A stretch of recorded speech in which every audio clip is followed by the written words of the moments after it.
हाकतनी मंत्री बखरा नरेंद्र मोदी भाई रिंसाक रोजगार मेला हाकतनी जत हास्तिओ खलाइजागि तमाहाय हास्तिओ खलाइजाका लुकुरगनो सेबसाब रनानिनो हापुनि नाहारमुं नगो नगो आजमुनि लामा सिनामि तंगो हापां हनै कगनारका मंत्री अक्रा तांसला आगरतला रवींद्र शतबार्षिकी भवन रोजगार मेलानि बिसिंगते सेबोक्सि तकुनि अफर याफ्रि रेखा और सालनि पानो मानजाका हास्ति रिंगते केर मंत्री रतनलाल नाथ हकबार मंत्री भगवान दास हदा हामकते हदा रंग मंत्री शांतना चाकमा तांफंक्रा जेके सिंहा हास्ते पुलिस डीजी अमिताभ रंजन खबै कुबरी असला मंत्री अकते कुबुनी मंत्री खरक सासाय चार्चिनो सेबोगनी अफर याफर रखा जे स्टार्टअप जे इंडिया तार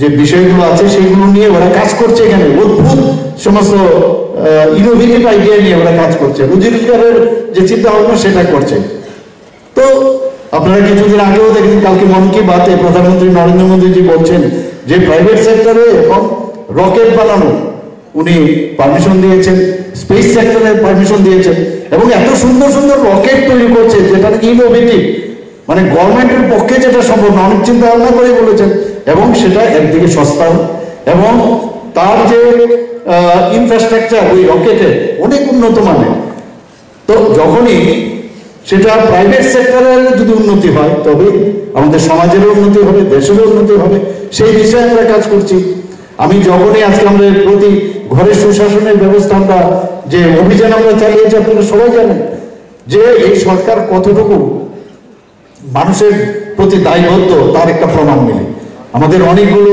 যেসব স্কিম যেসব যোজনা আছে কেন্দ্রের এবং আমাদের রাজ্যের সেগুলো যাতে 100% সেগুলো যাতে স্যাচুরেশন পয়েন্টে আছে সেই বিষয়ে আমরা কাজ করছি 15 সেপ্টেম্বর প্রধানমন্ত্রী নরেন্দ্র মোদীজির জন্মদিনে সেটা সূচনা হয় এবং এখন আমরা সেটা নভেম্বর অবধি আমরা বলেছিলাম শেষ করব কিন্তু আরো বাড়িয়েছি সেটা 25 ডিসেম্বর অবধি 25 ডিসেম্বর আমাদের আরেকজন প্রধানমন্ত্রী স্বর্গীয় অটল বিহারী বাজপেয়ীজির ওনারও জন্মদিন এবং সেটাকে আমরা সুশাসন দিবস হিসাবে গুড গভর্নেন্সের আমরা চিন্তা ভাবনা আমরা সবসময় বলি এবং সেই গুড গভর্নেন্স সুশাসন দিবস এবং প্রতি ঘরে সুশাসন সেটা কনভার্জেন্স হয়ে 25 তারিখ আমরা শেষ করছি তো এই সরকারের যে সুশাসন আমরা বলছি গুড গভর্নেন্সের যে বিষয়টা আমরা বারবার মানুষের কাছে নিয়ে যাওয়ার চেষ্টা করছি যে আমাদের উপর আস্থা রাখার যে বিষয়টা সেটা আমরা চেষ্টা করছি আপনারা যেটা রতনবাবু বলেছেন এখানে আমাদের এডুকেশন মিনিস্টার বলেছেন যে আগামী দিন আপনারা দেখবেন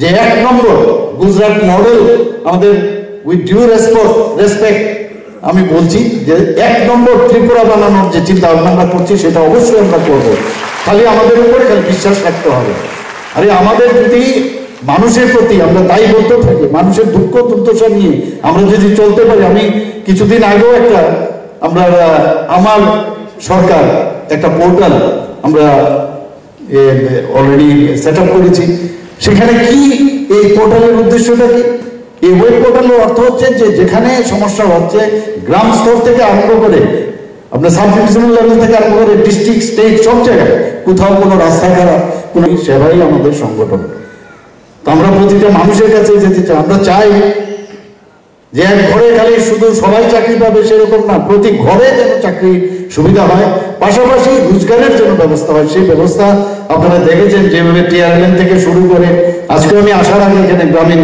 ব্যাংকের একটা নতুন 101টা আরো নতুন ব্যাংকের ওরা ব্যবস্থাপনা করেছে তো বিভিন্নভাবে আমরা ব্যাংকের মাধ্যমে সাহায্যের মাধ্যমে আমরা মানুষের যাতে রুজি রোজগারের ব্যবস্থা হয় এবং আত্মনির্ভর হওয়ার যে চিন্তা ভাবনা প্রধানমন্ত্রী বারবার বলেন সেই বিষয়ে আমরা কাজ করছি আমরা কোনো ভাওতা দেওয়ার সরকার আমরা এর আগেও দেখেছি এবং তুচ্ছ তাচ্ছিল্যের যে একটা বিষয় সেটা ছিল মানুষকে তার সম্মান দেওয়া এবং সে যেন এই ত্রিপুরাতে বা পৃথিবীর মধ্যে বা ভারতবর্ষের মধ্যে বাস করার তার যে যোগ্য এবং তাকে সম্মান দেওয়ার যে অধিকার তার থেকে আমরা কোনো অবস্থায় চাই না তাকে আলাদাভাবে দেখা আমরা কোনো পার্টির চিন্তা ভাবনা করি না যখন সরকার আসে আগে কি হতো একটা পার্টির পার্টিকুলার একটা তাদের পার্টির অফিস থেকে নিয়ন্ত্রিত হতো সরকার এখন বর্তমান সরকার কিন্তু সেভাবে নিয়ন্ত্রিত হয় না একটা সরকার সবার জন্য সরকার আজকে এখানে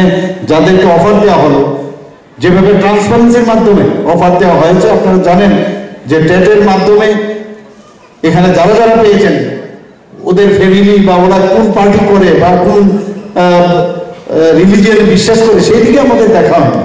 তো সেইভাবে আমরা স্বচ্ছতার সাথে আমরা কাজ করছি। আমাদের প্রধানমন্ত্রী নরেন্দ্র মোদীজি বারবার বলছেন এই অস্বচ্ছতার যে রাজনীতি এতদিন ধরে বিভিন্ন সরকার যারা ছিল এর আগে, ত্রিপুরাতে বিশেষ করে অস্বচ্ছতার মধ্যে মানে জল ঘোলা করে ওরা মাছ ধরতো, সেখান করতো, আমরা দেখতাম।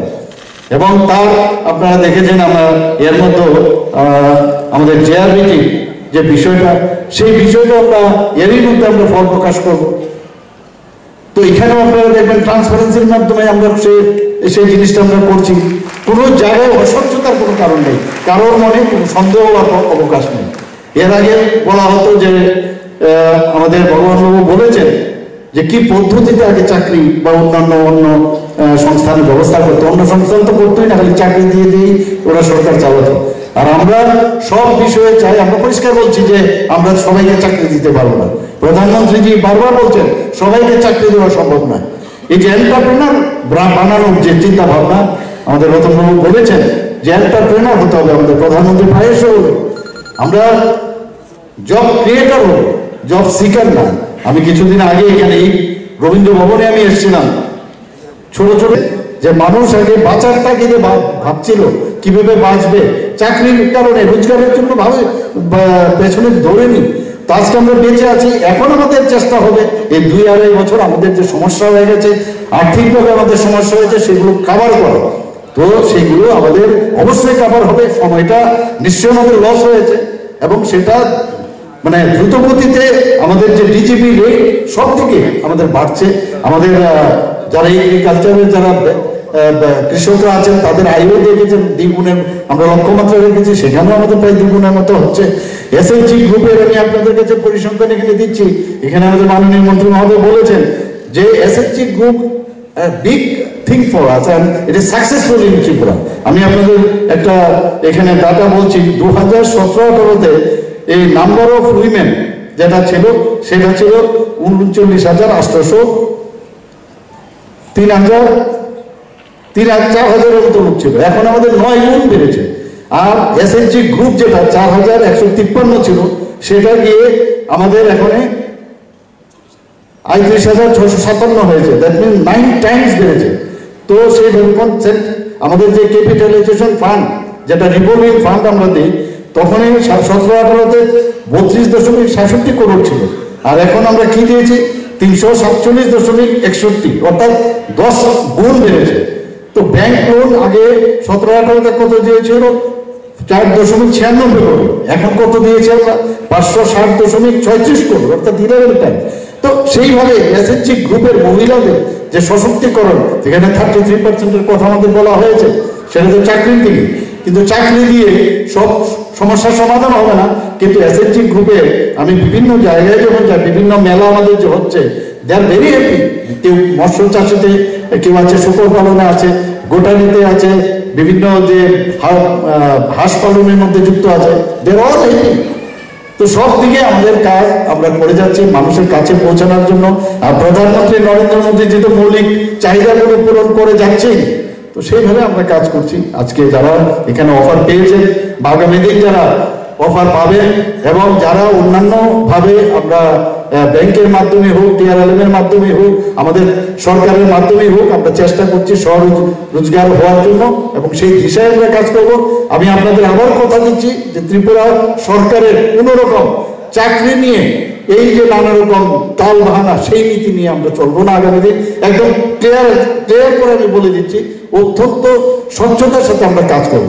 সবাইকে অসংখ্য ধন্যবাদ, নমস্কার। আজকে সত্যিই এটা আনন্দের দিন যে আমাদের মাননীয় প্রধানমন্ত্রী শ্রী নরেন্দ্র মোদীজির আহ্বানে যে রোজগার মেলা সমস্ত ভারতবর্ষে প্রতিটা প্রদেশেই হচ্ছে, এবং আমাদের ত্রিপুরাতেও সেইভাবে আজকের এই রোজগার মেলার অনুষ্ঠান এখানে হয়ে গেল।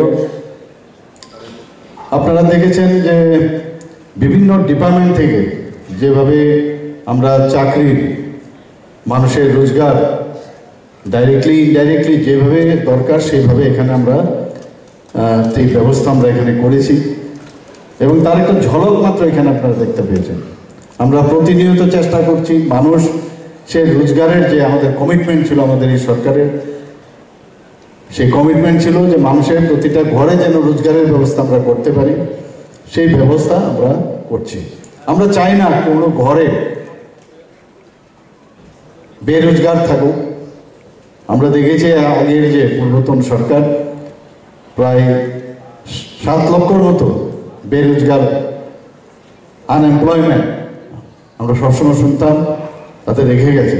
চাকরি দিয়ে, ডাইরেক্ট চাকরি দিয়ে কখনোই কোনো সরকার টিকতে পারে না। আজকে আমরা এখানে বিভিন্ন দপ্তরের আধিকারিকরা আছেন, বিভিন্ন দপ্তরের মন্ত্রী মহোদয়রা আছেন। আমরা টিম ত্রিপুরা হিসেবে কাজ করতে চাই এবং আমাদের এডুকেশন মিনিস্টার এখানে যেভাবে ওনার বক্তব্যে বলেছেন, ওনার আবেগ দেখে আপনারা বুঝতে পারছেন যে ত্রিপুরার যে টিম, আমরা আপনাদের যে জনপ্রতিনিধি হয়ে আমরা যে সরকার যে আমরা গড়েছি মানুষের জন্য কাজ করার জন্য, সেটার কিন্তু আপনারা তার একটা যে আমাদের অভিপ্রায় সেটা কিন্তু উনি ব্যক্ত করেছেন। আমরা 12টা, 12:30, 1টা অবধি কাজ করি, আমাদের সাথে আমাদের আধিকারিকরাও কাজ করছেন। আর শুধু একটাই চিন্তা যে মানুষের প্রতিটা ঘর যেন খুশিতে থাকে, সুখে থাকে, আনন্দে থাকে। আমাদের এখন সময় কম, কিন্তু সিলেবাস বড় মোটা, অনেক মোটা হয়ে গেছে সিলেবাস, সময় কম, কিন্তু তারপরেও আমরা চেষ্টা করছি কিভাবে সময়ের সাথে পাল্লা দিয়ে আমরা কাজ করছি। এখন এর মধ্যে 2023-এ আমাদের আবার নতুনভাবে ইলেকশন লড়তে হবে। ইলেকশন আসবে, ইলেকশন যাবে, আমরা এর জন্য কোনো চিন্তিত নই।